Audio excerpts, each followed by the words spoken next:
So நம்ம இப்போ discuss பண்ண லாஜிக் படி நம்ம வந்து ஃபார் லூப் எழுதலாம். ஐயோட வேல்யூ பார்த்தீங்கன்னா 1லேருந்து 4 வரைக்கும் ரன் ஆச்சு. ஸோ அதனால் for int i is equal to 1லேருந்து i less than or equal to n வரைக்கும். ஏன்னா என்னோட வேல்யூ இப்போ 4 அப்படின்னா 4 வரைக்கும் எனக்கு ரன் ஆகணும். 4 டைம்ஸ் ரன் ஆகணும் இல்லையா? First time, second time, third time, fourth time. அதனால் அதுக்கப்புறம் ஐ ப்ளஸ் ப்ளஸ்.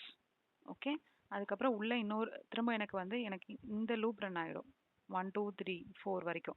பட் ஆனால் எனக்கு first time I equal to 1 இருக்கும்போது எனக்கு 1 2 3 4 4 டைம் பிரிண்ட் ஆகணும். ஸோ 4 டைம் பிரிண்ட் ஆகணும்னா திரும்பி நான் உள்ளே வந்து இன்னொரு ஃபார் லூப் எழுதணும். ஸோ ஃபார் இதோட வேல்யூ எங்கேருந்து எது வரைக்கும் ரன் ஆகணும்? ஜேயோட வேல்யூ திரும்பி 1லேருந்து தான் ஸ்டார்ட் ஆகுது. எதுலேருந்து பிரிண்ட் ஆகணும்? 1லேருந்து ஸ்டார்ட் ஆகுது.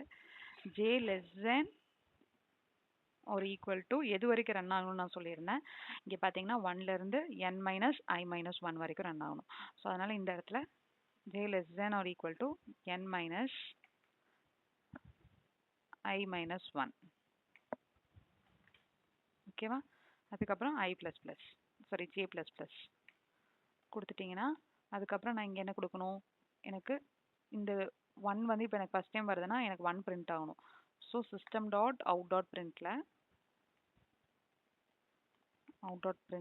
நான் என்ன பிரிண்ட் பண்ணுறேன்? ஜேவை பிரிண்ட் பண்ணுறேன். ஸோ பிரிண்ட் எல்என் கொடுத்தீங்க அப்படின்னா எனக்கு இந்த ஸ்டேட்மெண்ட் 1 பிரிண்ட் ஆனதும் எனக்கு அடுத்த லைன் போயிடும். பட் ஆனால் எனக்கு இந்த 2 3 4 இந்த அடுத்து எனக்கு லூப் ரன் ஆகும். இந்த லூப் ஃபுல்லாக முடிகிற வரைக்கும் எனக்கு அதே லைனில் தான் இருக்கணும், அதே லைனில் தான் ஸ்டே ஆகணும். ஸோ அதனால நம்ம பிரிண்ட் யூஸ் பண்ணுறோம். ஸோ இந்த லூப் ஃபுல்லாக முடிச்ச பின்னாடி எனக்கு வந்து less than or equal to n minus i minus 1 condition satisfy ஆகிற வரைக்கும் பிரிண்ட் ஆகும். முடிச்ச பின்னாடி தான் நம்ம வந்து நெக்ஸ்ட்டு லைனுக்கு போகணும். ஸோ அப்போ அதனால் இங்கே இந்த லூப் முடிச்ச பின்னாடி நம்ம வந்து system dot out dot println கொடுக்குறோம். அவ்வளோதான் ப்ரோக்ராம். ரன் பண்ணி பார்க்கலாம். பிரிண்ட் ஆயிருக்கா? இப்போ சப்போஸ் நான் 6 கொடுக்குறேன். 6 கொடுத்தாலும் எனக்கு பிரிண்ட் ஆகும். 1 2 3 4 5 6 1 2 3 5 1 2 3 கரெக்டாக